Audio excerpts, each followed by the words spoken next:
The road cut through nothingness, while the empty pastures spread across both sides of the asphalt. The three traveling friends, Ted, Bill, and Sarah, walked along the strip of pavement that shimmered under the yellowish light of the almost full moon. They had left the last town earlier that afternoon, confident they would catch a ride before dawn.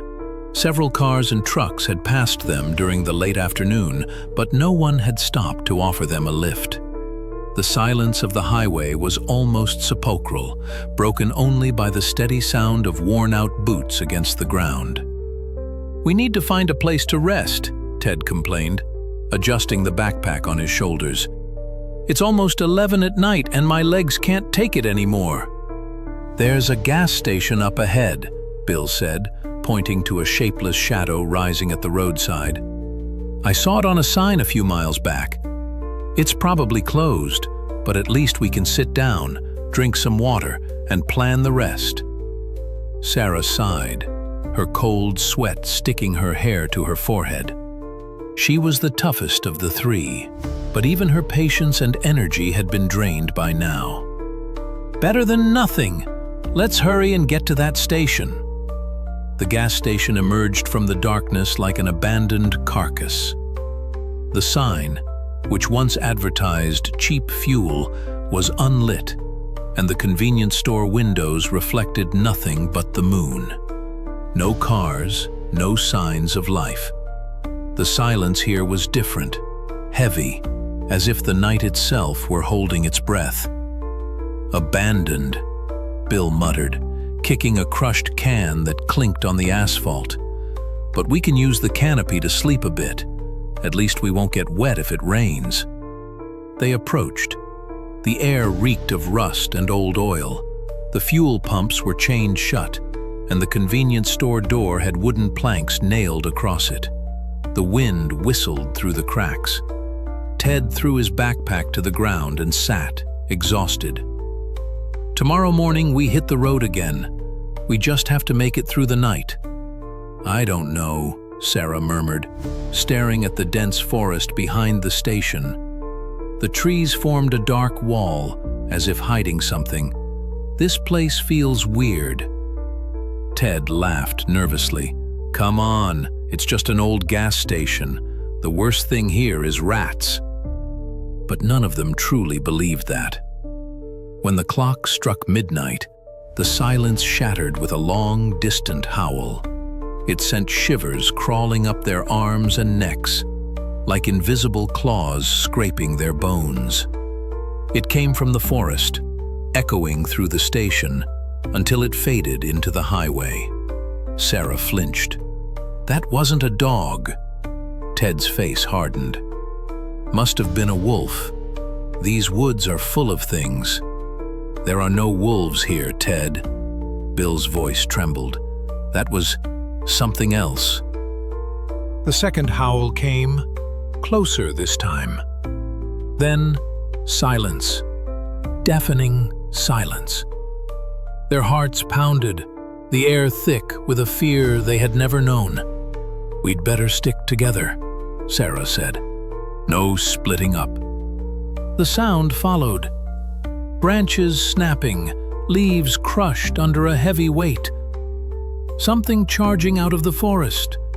They jumped to their feet. The darkness between the trees shifted, and something emerged. It looked like a wolf, but far too large. Its eyes glowed a sickly yellow. Its mouth displayed teeth far too long to fit inside. "Oh my God," Ted whispered. The creature growled. The sound was deep, almost human, but filled with animal fury. It stood still for what felt like an eternity, glaring at the three travelers. Then, slowly, it rose onto two legs, like a man standing upright. It sniffed the air, lifted its gaze toward the moon, then turned its eyes back to them. This time with what looked like a grin, a grotesque, sinister grin. Dropping back onto all fours, it lunged toward the station at full speed. "Run!" Bill shouted. They bolted, hearts pounding. The beast followed, claws scraping the asphalt, its howls tearing through the night. Sarah pulled them toward the convenience store. The nailed planks seemed weak. "Help me!" Bill and Ted hurled their bodies against the door until the boards gave enough for them to squeeze through. They rushed inside and shoved old boxes against the entrance. Outside, the creature just watched them, as if enjoying the game. It seemed to savor the scent of fear wafting from its prey, a thrill flooding its body. The pounding of terrified hearts almost sounded like music to it. Inside the abandoned store, the three were frantic. "This can't be real," Bill whimpered. "This doesn't exist." Sarah glared at him. "It exists, and it's trying to kill us." The hours dragged on like an eternity. The werewolf circled the station, scratching walls and doors, howling at the moon, but never breaking in. It seemed to relish their terror. Inside, they found broken flashlights, stale chips, and empty soda bottles. Nothing useful. "We need a weapon," Sarah said, rifling through shelves. She found a rusty crowbar and handed it to Bill with trembling hands.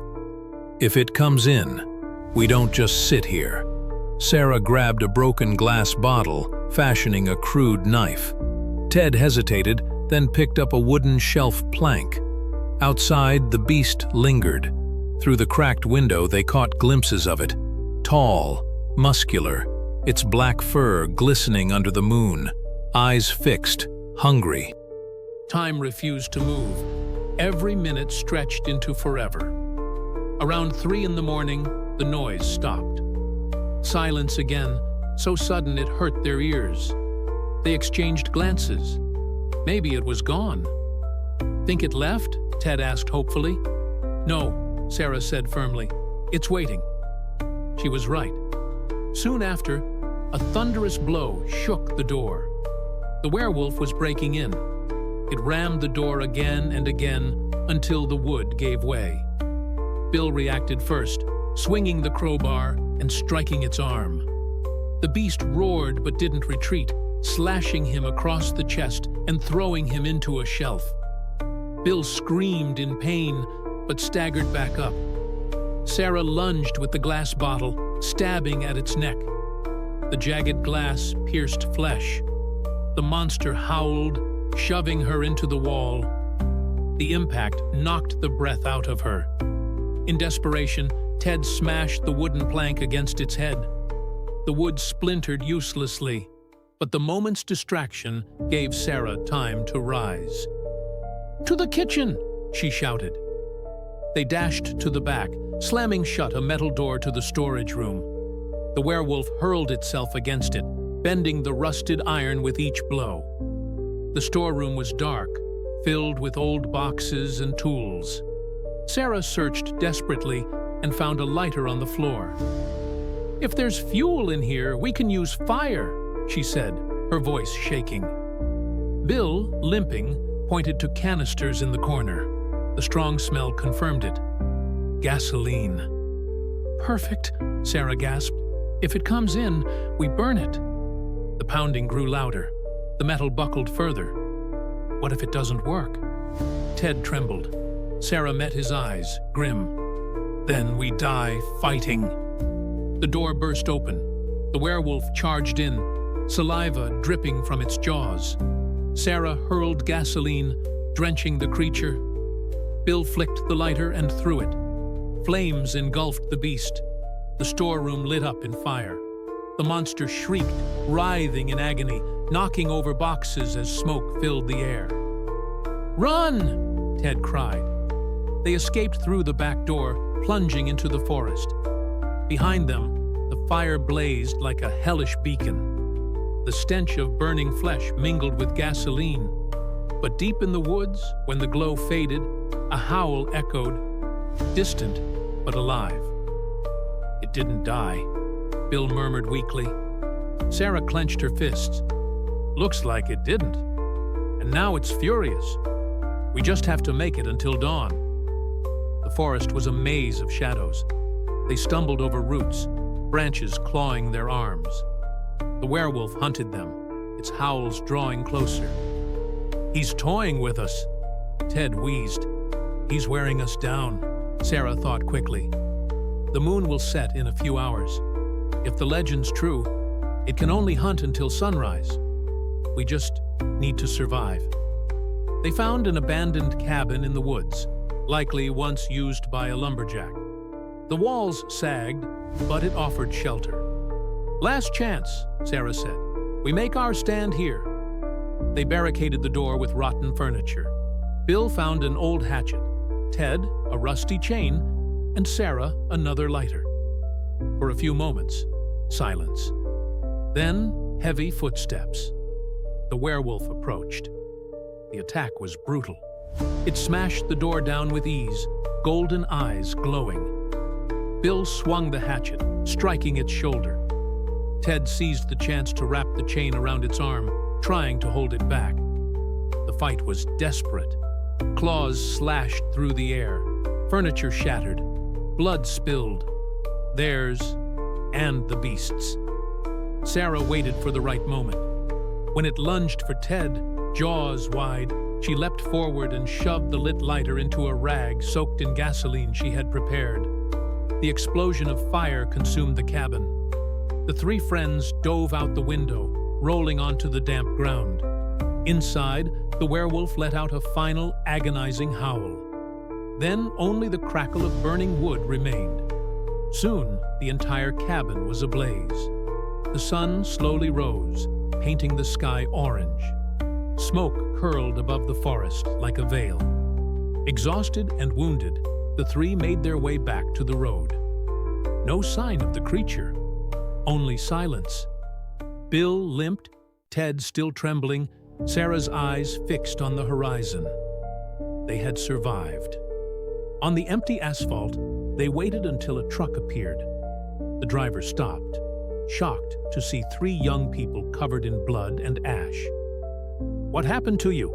he asked, horrified. Sarah only replied, "You wouldn't believe me if I told you." They climbed into the truck bed, leaving behind the forgotten station, the fire, and the howls of the night. But none of them would ever forget. Because they knew the werewolf might have burned, but the curse never dies. And on some other night, under some other moon, it would return.